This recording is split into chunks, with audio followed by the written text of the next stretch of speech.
abawuliriza ba Impact FM basamayinja. Njagala okubalamusaako eyo naje musinzira okubanga mutuwuliriza. Ate ntwale n'omukisa guno okwebaza management ya Impact FM etuwa omukisa guno okubaako etafaali yetugatta ku ggwanga lyaffe nga tutuusa eddoboozi lyaffe eri abawuliriza. Njagala okwebaza abawuliriza bonna naddala bannakimanya kabonera byesiimi fe abaafuna omubaka bakikiza kino nkyogereko Kibanya Kabonera no yeyina omubaka akoze kyateekeddwa okukola yasinze number 1 mu Uganda mu Galatiya. So njagala okubeera nga mbeebaza ate era njagala okusaasira ku bakadde baffe. Wiiki eno tufiiriddwa abantu bangi. Kitange eyo DF efiiriddwa abawagizi baffe, Kitanga Bisanje mukyala Estaawo twamuziise eggulo ne wa mwami Lukyamuzaawo. Onzikirize ate namusene ku mukyala wange Kanaabaana kuba bawuliriza kwebali. Amin.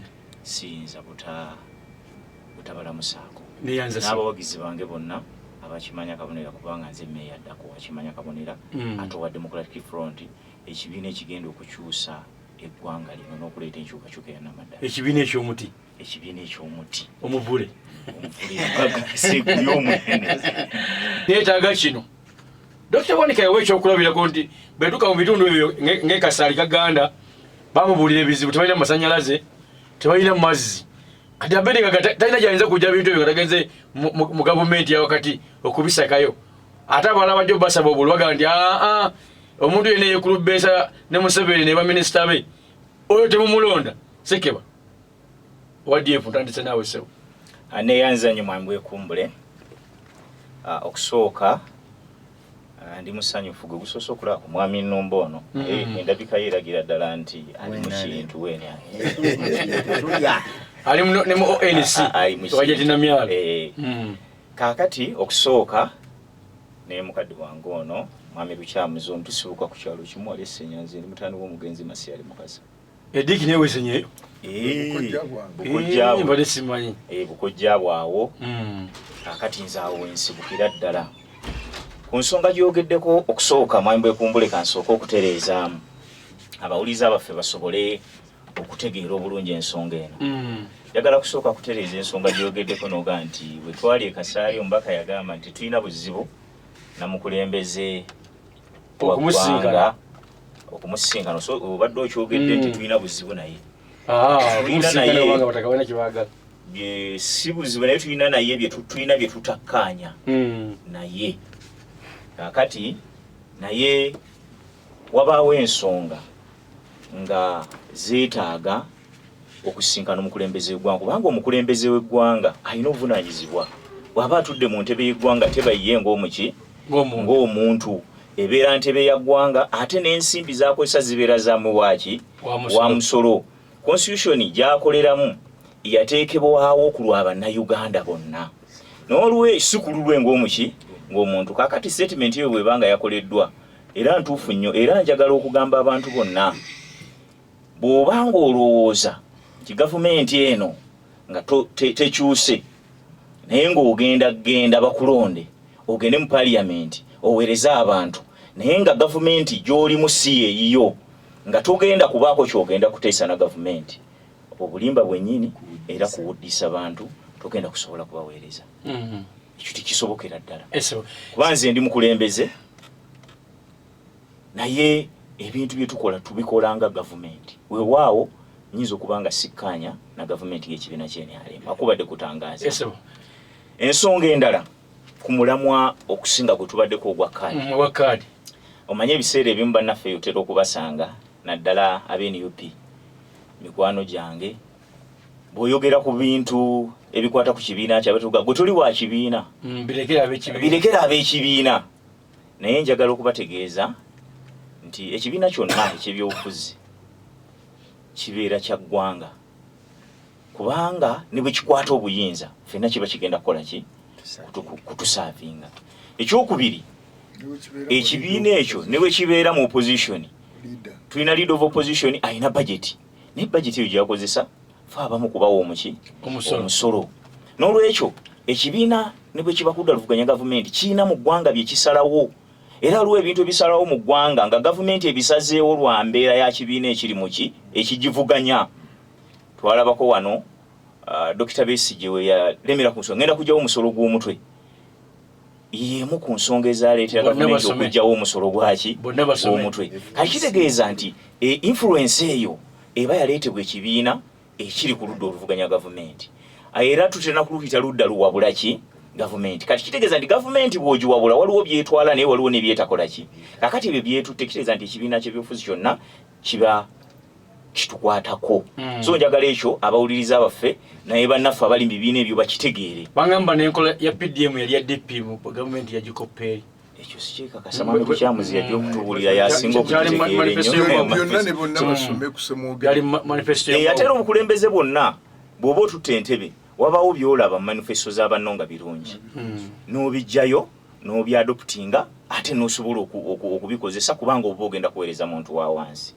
Kati ku nkola eno ey'okugaba kaadi mu bibiina ebyenjawulo naddala kati ezawedde eza National Unity Platform, okusookera ddala ekibiina bwe kiba kigaba kaadi z'abo abagenda okukwata kaadi ku bifo, nze ndowooza kiba kizimba ttiimu oba eggye ekirowooza nti singa tukwata obuyinza be bantu abagenda okutambuza gavumenti eyo okugitwala mu maaso n'okuweereza abantu. Kakati nze mu kulaba kwange bwe ntunuulira ekibiina kya National Unity Platform n'okusooka enkola yennyini, omanyi enkola bw'eba n'ekizibu ebiseera ebisinga ebivaamu bitera okubaako ki ekizibu. Waliwo n'ebintu bingi era gavumenti eno byetatambuza bulungi naye nga kiva ku nkola yaayo gyekolamu ebiki ebintu. Kakati enkola yennyini eyayitiddwamu okubanga basunsula ba candidates mu NUP nayo yennyini erina ekiki ekizibu kubanga mu yo mwennyini mulimu n'embeera wolaba nga internal democracy mu kibiina alina waakoze eki wanyigiriziddwa kubanga buli nkola ebaako ekibiina ekiki n'ekirungi. Kakati enkola eyo ebaamu ebirumira oluusi. Kankuwa ekyokulabirako mu kalwa akawedde bwe baali basunsula baali mu Soweto awo nga basunsula ekitundu kino ekya Gweta Masaka naye era kumpi enkola yali yemu bagamba bagenda ku ground ne bagenda n'ewantu ewaki ewalala. Kaadi emu eyagabwa yali ya umane mpya wa Masaka district Muchalaka Kande Juliet wa Masaka district oyo namutawe konale namutawe kiwa ogenze noyogera wano ne bajiwa Harriet Sebuufu muchala wa Sebuufu. Kakati inze nali mu process eyo kuba twaliwo naye nga bw'otunula nti engeri kaadi yo gye yawebwamu yalimu ekkoona era twagenda okumaliriza ng'eyalina kaadi bakoze muchala Sebuufu nga bamuwangudde lwaki kubanga balaga nti bagenda kuki ku ground naye nga bw'olaba nti mwami Sebuufu era nze okuva ku senaali eyo toyinawo oyinza kumpa bwesige bwange kuba mwami Sebuufu ng'omu ku bakamishonari batudde kakiiko akapeetinga. Kati nsinga nze nali mukulembeze mu NUP ekyo kyokka kyali kimmala n'okusooka okutereeza olukiiko olwo. Mwami Sebuufu y'omu ku balubaddemu. Kakati nze sirina nnyo bukakafu nti enkola eyagobereddwa yo yennyini yabadde nnambulukufu. Bayinza okutubuulira baagoberedde biki naye nabyo byennyini tebiri kiriya. Otugamba nti ku ground bitundu 6 ate wali mu bibuuzo ebikubuuziddwa bitundu 4 ekyo nakyo tekivaayo mu bulambulukufu bwakyo. Kakati nze ndowooza nti n'enkola yabaddeko ekiki ekizibu. Wayinza okubaawo ebyakoleddwa obulungi kyokka ate wayinza okubaawo ebyakoleddwa obubi. Ekibiina simanyi ebibiina by'obufuzi oba bikkiriza ddi nti bikoze ensobi kubanga buli kye bikola ne bwe kiba mu nsobi balowooza nti nakyo balina okukakasa kibeere kituufu lwaki lwa mpaka. Kati kyekimu ku bizibu bye tulina mu ggwanga lyaffe. Mwami Balikkiriza ono bw'abadde ayogera wano agenze n'ayogera nga musanyufu. Lwaki musanyufu? Nti kandidate we ye yafunye kaadi mwami Nkeretanya era tubayozayoza abafunye kaadi abafunye kaadi naye singa abadde teyafunye kaadi singa ebigambo ebiri wano biki era byali bingi nga tebannagimuwa singa teyagifunye ebigambo byandibadde birala. Watuwadde information era yeyeemu kwe tusinziira. Agenze n'ayogera ku nsonga ekyokulabirako n'ayogera ku Honorable Sseggona n'agamba nti Honorable Sseggona olaba mu kibiina amalala mangi basebo ne banyaba batuuliriza ekibiina bwe kiba kironda bafulaga beyala kikulu nnyo okutunuulira omulimu gwe bagenda okukola omuntu gwe wa kaadi agenda kukola mulimu ki bw'oba wa kansala kaadi oteekwa okutegeera mulimu ki gwagenda okukola ki koza kyekifaananyi ekisooka omuntu gwe wagenda kukola mulimu ki kubanga ebiseera ebisinga abalonzi balonza abantu noga nti gundi yafuna bulungi nnyo kuwulira ate kakati tumugyewo katabazi luli yawangula Sempiji Sempiji yali musajja w'amaanyi era omukulu balikiza akyogeddeko naga nti luli yawangula gundi n'afuna amaki amalala naye tuddayo ne tubuuza nti luli abaali bamulonda bwe baali bamulonda kiki kye baali baagala ojja kusanga abalonzi bangi nga bwe baali balonda bagamba ekigambo kimu tikinga mbuleera tutwala omusajja waabo abagenda okutwala omusajja kakati mu mbeera ey'okulonda ne bamuteekayo agezezzaako omusajja tagenze kakati ate bwe bakomyewo babuuza ti ate takoledde bantu ate tali ku ground ekigenderwa lwe mwali mumuwa kaadi kyali kyakukolera abantu mwakitunuulya nti alina obusobozi obunaakolera abantu kubonaga takoze ne ground taliiko talabika sinabuuza kibuuzo omukulu agambye bw'atyo talabika ku ground takoze naye kiki ekibaawo nti ebigenderwa abantu nga bamulonda oluusi babirala abantu baffe babalonda waliwo ennaku zino mu byobufuzi embeera y'okuteekawo obusungu banafuzi bakozesa nnyo okunyiiza abantu balonde nga tebalowoozezza tubadde emyaka 4 mu bukulembeze nga mu kitundu naddala kino ekya Buganda NUP kubanga kyekibiina ky'ebyobufuzi ekikulembedde ekivuganya ebbanga lye tumaze bya myaka 4 wabaddewo obukakkamu bw'obadde tolabangako naye nga tunatera okugenda mu kalulu amaloboozi ne gatandika okukola ki okuvaayo gundi mubi gundi ali bwati gavumenti etukoze bubi naye nga amaloboozi ago n'ebibadde biteekeddwa okukolebwa ng'oggyeko ebigambo ebyogerwa tewabaddewo activity zonna ez'oludda oluvuganya gavumenti eyagala okutwala obuyinza anti kunga naye ebadde nga bizinensi kunga ebadde kubo buli muntu wayagala okuyisawo bakandideeti be wano kunga yali Masaka ayagala oba baagala okuleeta gundi ayita mu kunga omulimu gwa kunga kati kankuwa ekyokulabirako kati nga wano mu Buganda kati kunga bw'ogamba nti ogiteeke ku minzaani kiki kyekunze kubanga olwedde twali twawangulawo wano mu Buganda ate era kunga wano weekoze eki weebadde naye ate mu kifo ky'okunyweza ate ekunze eyawula ekunze eyawula twali ekyokulabirako wano mu Kimaanya Kabonera tulina oba basente bakunga bameka ono agamba nze sente bwakunga nono agamba oli tetumumanyi nono agamba era baamaliriza nga bakandidate si bonna abaali baagala okwesimbawo nga tebali ku sayidi ya Kibuka Moses wano mu Kimaanya Kabonera ku mutendera guno gwa wansi baabasuula kubanga ye eri yali muganzi kyenkulaga nti enkola eno tetuyinza kugiyimirira kugamba nti yajje eyayitiddwamu yabadde nambulu kufa ensonga endala nga nkugira ku nsonga eyo nti abakulembeze bano bw'otunuulira ekibiina nze natunuddemu mu bitundu ebimu nti okusunsula kuno ne kaadi bwe zaagabiddwa mwabaddemu nnyo feelings kikyotegeeza feelings mwabaddemu nnyo emotions mwabaddemu nnyo gundi tetumwagala omukulaga nti gundi ayina amalala n'atugamba notugamba nti abalonzi baagala omuntu abafaanana Honorable Sseggona abantu ba Busiro East tebamulonze ku kisanja bakamulonda ebisanja bisatu si bisatu kakati bw'ŋŋamba nti olwaleero abantu abo tabafaanana abantu abo abadde ayina amalala mangi nga abantu baagala omuntu abakola ki baagala omuntu abafaanana mwami Walukagga abadde ssentebe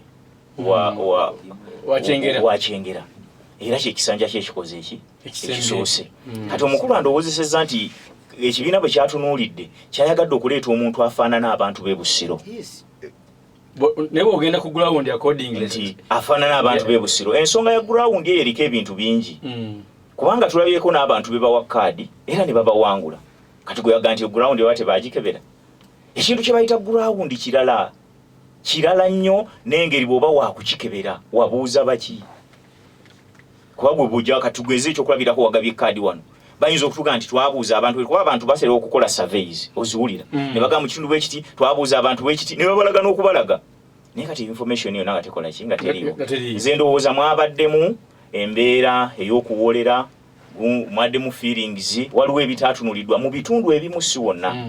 Waliwo abamu abantu abasuuliddwa nga waliwo ekigendererwa, waliwo ekigendererwa, ate waliwo be bawadde okusobola okuzibikira ti bonaabuuza nti baagala wasudde waaki kyakamusudde lwa mpuga nga bagamba nga Nnannyondo twamuwadde, kubanga bye bintu bibakola ki bibatambuza. Naye bw'otunulya ti mu bifo ebimu waliwo kaadi ezagabiddwa ng'ekigendererwa kyabadde kyakusuula abakulembeze bamu kya busungu, ate n'ekigendererwa ekyokutta abakulembeze ab'omuzinzi wano mu Buganda.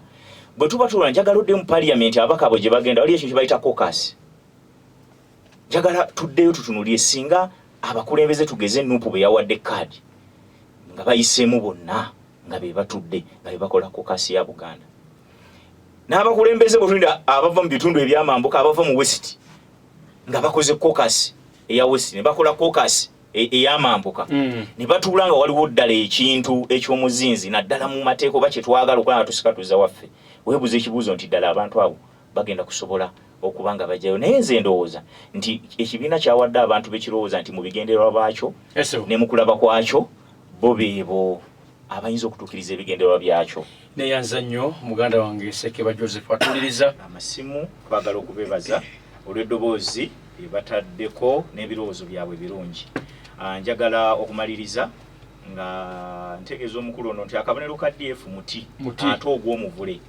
N'ekirala waliwo ensonga y'ebigambo ebyokusaagirira mu byobufuzi. Nawuliddeko omukulu omu ng'agamba nti bamuyise okwogera n'agamba nti anti olaba omuti gukubya laddu kakati ate enkuba bw'eba etonnye, naye ng'agenda kubeera mubaka parliament. Njagala okujjukiza naddala abakimanya kabonera nti tulina omubaka akoze kyateekeddwa okukola, talina kyatakoze, akoze ebya parliament n'akola n'ebya ground.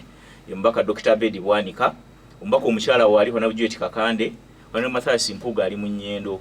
Ababaka bakyaliwo era tuli wano okumaliriza. Tugenda kubeera nga ekitundu kino Nnyendo tumaze okukisimba emiti oba oyagala oba tuyagala 226. Tulina meya Nakumusana, Kimanya Kabonera waali Ssekeba Joseph, tulina Basite Kansala Mukyala Kamatte, Mukyala Jeni wonna Jeni Nantongo bali ekiziba olindeko mukama Kansala omukyala soko olindeko mukama waffe Dr. Soda tuganda wali omulokole muwagire ne bafuna kamu Jeni Nantongo wa Kimanya Kabonera ate sikuba obezi mulokole pasagasana naye alina obusobozi uyu mukyala alina obusobozi era aweereza bulungi ate baganda oli mulokole Sekeba Frank kume chaenze kwempakira wagira ye tugenda kumutwaliriza ebibuga by'amasaka tukyagala nga bikuume bulungi oyo yagenda wali tulina Mwabiga kuba division meya.